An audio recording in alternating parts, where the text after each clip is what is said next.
নমস্কার বন্ধুরা, আমি ডিকশনারি থেকে দেবজিৎ। আর আমার আজকের রেসিপি হলো একেবারে অসাধারণ স্বাদের দই চিকেন। এটা কিন্তু খেতে অসাধারণ হয়েছে। আপনাদের যদি ভিডিওটি ভালো লেগে থাকে তাহলে চ্যানেলটিকে একটি সাবস্ক্রাইব ও ভিডিওটিকে একটি লাইক অবশ্যই করবেন। এই চিকেন বানানোর জন্য আমি এখানে নিয়েছি 1 কেজি চিকেন।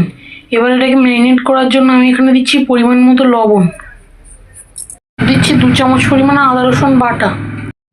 সবটা আদা রসুন বাটা কিন্তু আমি এখনো দিচ্ছি না, আমার পরে ফের আমি কিছুটা আদা রসুন বাটা দেবো। দিচ্ছি 1 চামচ পরিমাণে গোলমরিচের গুঁড়ো। আর এখানে দিচ্ছি 150 গ্রাম ফেটানো টক দই। আমি সব কিছুকে একসঙ্গে ভালোভাবে চিকেনের সাথে ম্যারিনেট করে নিচ্ছি।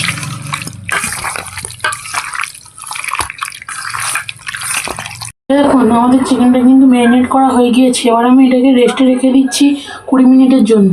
20 মিনিট পরে আমি ফিরে এসেছি। এবার আমি সবার আগে চিকেনটাকে একবার ফ্রাই করে নিচ্ছি।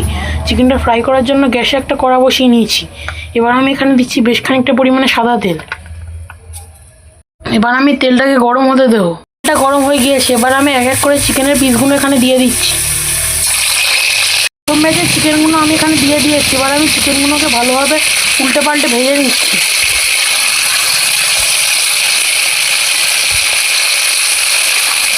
চিকেনটাকে ভাজার সময় গ্যাসের ফ্লেমটা অবশ্যই লো টু মিডিয়ামে রাখতে হবে কিন্তু। এবার আমি মিনিট 5 সময় ধরে চিকেনটাকে ভালোভাবে লো টু মিডিয়াম ফ্লেমে ভেজে নিচ্ছি।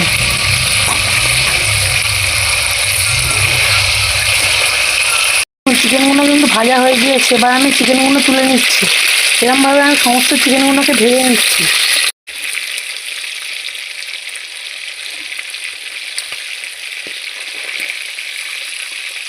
আমাদের চিকেনগুলো কিন্তু 70% মতো কুক হয়ে গিয়েছে। চিকেনটা ভাজার পর কড়াই যে তেল ছিল আমি ওই তেলেই কিন্তু বাকি রান্নাটা করব।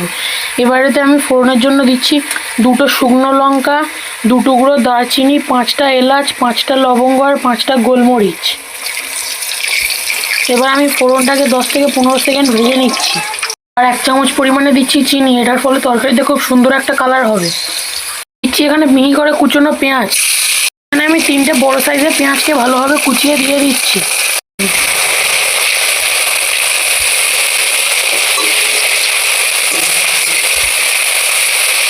এবার আমি পেঁয়াজটাকে ভালোভাবে লাল লাল করে ভেজে নিচ্ছি। ভাজার এই প্রসেসটাকে ফাস্ট করার জন্য আমি এখানে দিচ্ছি সামান্য পরিমাণে লবণ।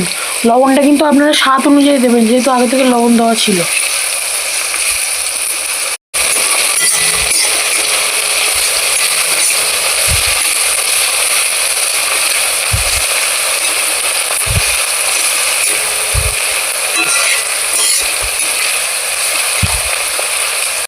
এবার আমি এখানে দিচ্ছি কেটে রাখা টমেটো আর লঙ্কা। আপনারা কিরম ঝাল খেতে চান সেই অনুযায়ী কাঁচা লঙ্কাটা দেবেন।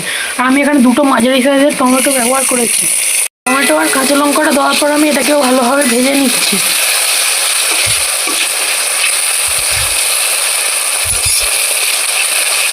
আমাদের পেঁয়াজ, টমেটো আর কাঁচা লঙ্কাটাও কিন্তু ভালোভাবে ভাজা হয়ে গিয়েছে। এবার আমি এখানে দিচ্ছি 2 চামচ পরিমাণে আদা রসুনের পেস্ট। আমি এখানে দিচ্ছি 1 চামচ পরিমাণে ধনে গুঁড়ো। গুঁড়োটা দেওয়ার পরে আমি ধনে গুঁড়োটা ভালোভাবে একবার মিশিয়ে নিচ্ছি। এবার আমি দিচ্ছি 1 চামচ পরিমাণে লাল লঙ্কার গুঁড়ো। লঙ্কার গুঁড়োটা দেওয়ার পর আমি এটাকেও ভালোভাবে মিশিয়ে নিচ্ছি। 1 চামচ পরিমাণে হলুদ গুঁড়ো। সমস্ত মশলাগুলিকে আরও মিনিট 2 সময় ধরে ভালোভাবে কষিয়ে নিচ্ছি। যে বাটি করে আমি চিকেনটা ম্যারিনেট করেছিলাম ওই বাটিটা ধুয়ে আমি এখানে দিয়ে দিচ্ছি সামান্য পরিমাণে জল। সময় ধরে আমি মশলাটাকে কষিয়ে নিচ্ছি যতক্ষণ না মশলার থেকে তেল ছাড়তে শুরু হচ্ছে। দেখুন আমাদের মশলা থেকে কিন্তু তেল ছাড়তে শুরু হয়ে গিয়েছে। এবার আমি এখানে ভেজে রাখা চিকেনটা দিয়ে দিচ্ছি। ভেজে রাখা চিকেনটা এখানে ঢেলে দিচ্ছি। চিকেনটা দেওয়ার পরে আমি চিকেনটা ভালোভাবে মিশিয়ে নিচ্ছি।